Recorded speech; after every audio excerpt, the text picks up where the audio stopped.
Ada satu metodologi yang cukup terkenal dalam dunia software yang disebut dengan 12 Factor App.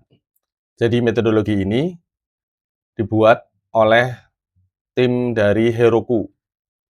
Para programmer, developer pasti sudah familiar dengan Heroku. Nah, mereka di tahun 2021 membuat metodologi yang namanya 12 Factor App, 12 faktor aplikasi.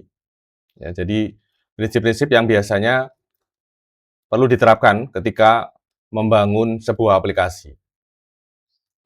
Meskipun juga ada kritikan terhadap metode ini, tetapi secara umum metode ini baik untuk dijalankan dan bisa menjadi patokan ketika pengembangan software. Dalam seri kali ini akan kita jelaskan per 3 faktor. Nanti ada serinya lagi, 3 faktor lagi. Faktor yang pertama disebut dengan single code base. Jadi dalam faktor ini tidak boleh, dalam prinsip ini tidak boleh ada versi misalnya ini untuk development, ini untuk testing. Harus hanya ada satu code base, mau di running di development, mau di running nanti di production, itu tetap harus sama. Terus mungkin pertanyaannya adalah, ya gimana kan beda environment-nya Pak? Nah, nanti masuk ke prinsip yang kedua. Prinsip yang kedua adalah dependencies. Maksudnya begini, jadi suatu aplikasi ketika di running, pastinya membutuhkan library, dan itu bisa berbeda-beda antara tiap aplikasi. Misalnya di Python, dia butuh library apa untuk aplikasi A, tapi butuh aplikasi yang lain. Kemudian ketika kita install di dalam sebuah server, dia pasti akan membutuhkan library atau aplikasi atau konfigurasi tertentu untuk support runningnya aplikasi itu. Nah, di dalam faktor ini, itu tidak boleh sebuah aplikasi itu tergantung dengan apa yang ada di servernya itu.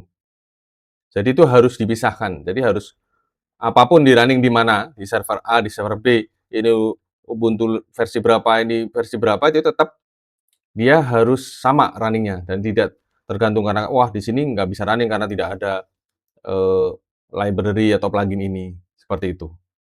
Prinsip yang ketiga adalah config. Jadi dalam prinsip ini kita tidak boleh memasukkan kredensial, memasukkan URL eksternal yang aplikasi itu tergantung juga, termasuk juga database setting ya. Nah itu di dalam prinsip ini dia harus dipisahkan. Jangan sampai di hardcode di dalam aplikasi itu sendiri. Sehingga ketika kalau di hardcode, maka ketika di-build, di-run di tempat yang berbeda, dia akan kesulitan. Dia harus tetap hanya satu single.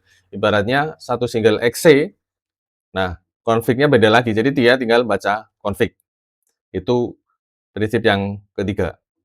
Ya, demikian tadi penjelasan mengenai 3 faktor dari 12 faktor aplikasi yang harus dipenuhi ketika membangun sebuah aplikasi.